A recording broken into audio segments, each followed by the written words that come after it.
അതുപോലെ തന്നെ US ഇപ്പോൾ വീണ്ടും നമ്മുടെ കഴിഞ്ഞ വീക്ക് ഇലക്ഷൻ കഴിഞ്ഞ് റിപ്പബ്ലിക് പാർട്ടി വീണ്ടും വൈറ്റ് ഹൗസ് പിടിച്ചെടുത്ത് ട്രംപ് വീണ്ടും പ്രസിഡന്റ് സ്ഥാനത്തേക്ക് വന്ന്.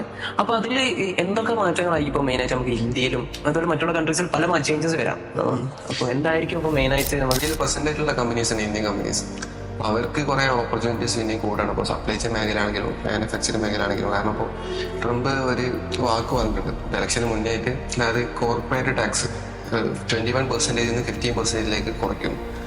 അപ്പോൾ അത് വലിയൊരു കാര്യമാണ്. ഇപ്പോൾ മാനുഫാക്ചേഴ്സിനും ഇപ്പോൾ പറയുകയാണെങ്കിൽ ഇപ്പോൾ പുറത്തുള്ള സപ്ലൈ ചെയിൻ കമ്പനീസിന് അവിടെ നിന്ന് ഇങ്ങോട്ട് ഇമ്പോർട്ട് ചെയ്യാനും, അതുപോലെ തന്നെ അവിടെയുള്ള കമ്പനീസിന് മാനുഫാക്ചറിങ് കമ്പനീസിന് സാധനം പ്രൊഡ്യൂസ് ചെയ്യുമ്പോഴും. അപ്പോൾ നമുക്ക് അവിടെയുള്ള കമ്പനീസ്, അതായത് നമ്മുടെ ഇന്ത്യൻ കമ്പനീസ്, അവിടെയുള്ള ഇന്ത്യൻ കമ്പനീസിന് പല ഓപ്പർച്യൂണിറ്റീസ് കുറച്ചുകൂടി കൂടുതലല്ലേ ചെയ്യാം. അതുപോലെ തന്നെ ഇൻവെസ്റ്റേഴ്സിനും ഈ ഒരു ടാക്സ് കുറയ്ക്കുന്നതിലൂടെ, അതായത് 21% ഉള്ളത് 15%ലേക്കാണ് ചേഞ്ച് ചെയ്യുന്നതാണ് പറഞ്ഞത്.